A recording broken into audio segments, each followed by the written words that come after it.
नमस्कार, good morning. स्वागत है आपका मगरा न्यूज पर। आज की ताजा खबरों के अपडेट में बात करेंगे देश भर की तमाम बड़ी और काम की खबरों के साथ ही सरकार की ओर से आज लिए गए कुछ महत्वपूर्ण फैसलों जारी किए गए कुछ नए नियमों की। तो बुलेटिन की शुरुआत करते हैं पहली खबर से। तो केंद्र सरकार के फैसले से राशन कार्ड धारकों को मिली है खुशखबरी। अब देश भर में लागू हुआ है राशन का नया नियम। अगर आप भी राशन कार्ड के माध्यम से सरकार की फ्री राशन योजना का फायदा लेते हैं तो इस खबर को जानकर आपको खुशी मिलेगी। दरअसल पिछले दिनों सरकार की तरफ से फ्री राशन योजना को 1 साल के लिए बढ़ा दिया गया है। दूसरी तरफ सरकार की अहम योजना जो है one nation one ration card, इसको देश भर में लागू कर दिया गया। इसके बाद राशन की सभी दुकानों पर online electronic point of sale यानी पोस्ट डिवाइस को जरूरी यहाँ पर कर दिया है। वह सरकार के इस फैसले का असर भी दिखाई दे रहा है। वही केंद्र सरकार के राष्ट्रीय खाद्य सुरक्षा कानून के तहत लाभार्थियों को सही मात्रा में राशन मिलना जरूरी है। इसके लिए केंद्र सरकार ने राशन की दुकानों पर इलेक्ट्रॉनिक पॉइंट ऑफ सेल उपकरण को इलेक्ट्रॉनिक तराजू के साथ यहाँ पर जोड़े जाने के लिए खाद्य सुरक्षा कानून में संशोधन किया है। वह इस नियम के लागू होने के बाद किसी भी तरह से राशन तोल में गड़बड़ी की आशंका जो है वो कम हो गई है। वह सार्वजनिक वितरण प्रणाली जो पीडीएस है उसके लाभार्थियों को अब किसी भी सूरत में कम राशन जो है वो नहीं मिलेगा। वह इसके लिए राशन डीलरों को यहाँ पर हाइब्रिड मॉडल का पॉइंट ऑफ सेल मशीन यहाँ पर दी गई है। ये मशीन ऑनलाइन मोड के साथ ही ऑफलाइन में भी यहाँ पर काम करेगी। वही लाभार्थी अपने डिजिटल राशन कार्ड के इस्तेमाल से यहाँ पर देश में किसी भी उचित मूल्य की दुकान पर राष्ट्रीय खाद्य सुरक्षा कानून के तहत अपना जो राशन जो है वो ले सकेंगे। बात करते हैं अगली खबर की। तो सरकार ने पैरासीटामोल सेट्रिजन टैबलेट की कीमतें घटाई। कैंसर और डायबिटीज की दवाओं के दाम भी हुए हैं कम। दवाओं की कीमतों पर नियंत्रण रखने वाली एनपीपीए यानी राष्ट्रीय औषधि मूल्य निर्धारण प्राधिकरण ने 128 दवाओं की कीमतों पर उच्चतम मूल्य निर्धारित कर दिया है। इसका मतलब यह हुआ है कि इन दवाओं को कंपनियां इससे ज्यादा मूल्य पर नहीं बेच सकती है।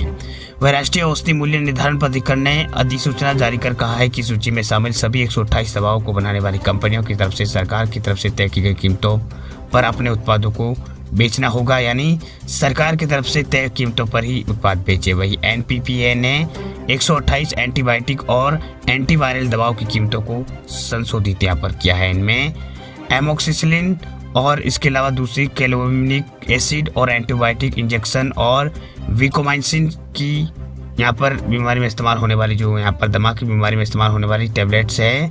इसके अलावा कैंसर की दवा जो है टूरिस्टी जुमवेद और दर्द निवारक जो यहाँ पर दवा जो है आइब्रोप्रोपोन और बुखार में दी जाने वाली पैरासीटामोल भी इसमें शामिल है। बात करते हैं अगली खबर की। तो अगले हफ्ते 5 दिन नहीं खुलेंगे बैंक, आरबीआई ने दी है जानकारी। अगर आपका भी इस हफ्ते यहाँ पर या अगले हफ्ते बैंक जाने का प्लान है तो आपके लिए जरूरी खबर। दरअसल आरबीआई जो है रिजर्व बैंक ऑफ इंडिया उसकी तरफ से दी गई जानकारी के मुताबिक अगले हफ्ते 7 से 5 दिन तक बैंक जो है बंद रहेंगे। जैसे अगर आपको अपना कोई ज़रूरी काम है तो निपटा लेना चाहिए या ब्रांच जाना है तो पहले ही आपको यहाँ पर चेक यहाँ पर कर लेगा कि आज दिन यहाँ पर छुट्टी है या बैंक खुलेंगे। दरअसल आरबीआई की तरफ से बैंकों की छुट्टियों की लिस्ट पहले ही जारी कर दी जाती है। इससे ग्राहकों और कर्मचारियों को किसी तरह की परेशानी ना हो। वही आरबीआई की वेबसाइट के मुताबिक ये छुट्टियाँ जो है राज्यों के हिसाब से है, तो देश भर के बैंकों पर इसका असर यहाँ पर नहीं पड़ेगा। यानी अलग अलग राज्यों में अलग अलग त्योहारों के कारण ये छुट्टियाँ पड़ रही है। दरअसल 23 जनवरी 2023 को सोमवार को नेताजी सुभाष चंद्र बोस की जयंती है। इस दिन असम में बैंक बंद रहेंगे। इसके अलावा 25 जनवरी को बुधवार को हिमाचल प्रदेश में राज्य के दिवस के दिन हिमाचल में बैंक बंद रहेंगे। 26 जनवरी को गणतंत्र दिवस के दिन पूरे देश पर बैंक बंद रहेंगे। वही 28 जनवरी 2023 को चौथा शनिवार है, 29 को रविवार है, इसलिए 5 दिन जो है बैंक बंद रहेंगे। बात करते हैं अगली खबर की। तो देश के लिए खुशखबरी, स्कूल ना जाने वाली लड़कियों के आंकड़ों में आई है कमी, लेकिन इन 3 राज्यों ने बढ़ाई है चिंता। भारत में स्कूल नहीं जाने वाली लड़कियों का अनुपात 2022 में अब तक का सबसे कम दर यानी 2% पे आ गया है। वही बुधवार को जारी शिक्षा की वार्षिक सत्र रिपोर्ट 2022 में जानकारी यहाँ पर दी गई है। रिपोर्ट में यह कहा गया है कि समग्र गिरावट के बावजूद 3 राज्यों एमपी, उत्तर प्रदेश और छत्तीसगढ़ में 10% से अधिक लड़कियां स्कूल नहीं जा रही है, जो चिंता का विषय है।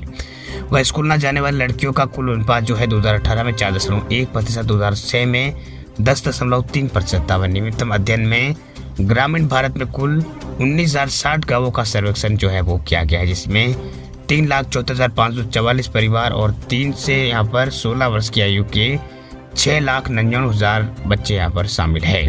वह रिपोर्ट के अनुसार महामारी के दौरान लंबे समय तक स्कूल बंद रहने के बावजूद स्कूलों में दाखिले के जो आंकड़े हैं वो 98% से अधिक रिकॉर्ड स्तर पर पहुंच गए हैं। वह रिपोर्ट में कहा गया कि इस अवधि के दौरान बड़ा बदलाव सरकारी स्कूलों में दाखिल होने वाले बच्चों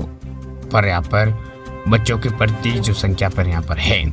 वह इसमें कहा गया कि 6 से 14 वर्ष की जो आयु वर्ग की लड़कियां हैं उनके यहाँ पर पिछले 15 वर्षों से 55% ऊपर यहाँ पर इसकी जो उपस्थिति वो रही है। महामारी के दौरान स्कूल बंद होने के बावजूद भी यह आंकड़ा 2018 में 57.2% से बढ़कर 2022 में 58.4% हो गया। वह रिपोर्ट के अनुसार सभी कक्षाओं की स्कूली छात्रों की पढ़ाई संबंधी क्षमता जो 2012 से पहले स्तर तक यहाँ पर गिर गई है, जबकि बुनियादी गणित कौशल 2018 के स्तर तक यहाँ पर गई है। वैसे पता चलता है कि ज़्यादातर राज्यों में सरकारी और निजी स्कूलों में लड़कियां और लड़कों दोनों के लिए यहाँ पर गिरावट देखी जा सकती है। रिपोर्ट के अनुसार पढ़ाई करने के संबंधी क्षमता में सबसे ज़्यादा गिरावट जो है केरल, HP, हरियाणा में जैसे राज्यों में दिखाई गई है। वही गणित कौशल में गिरावट तमिलनाडु, मिजोरम और हरियाणा में देखी गई है।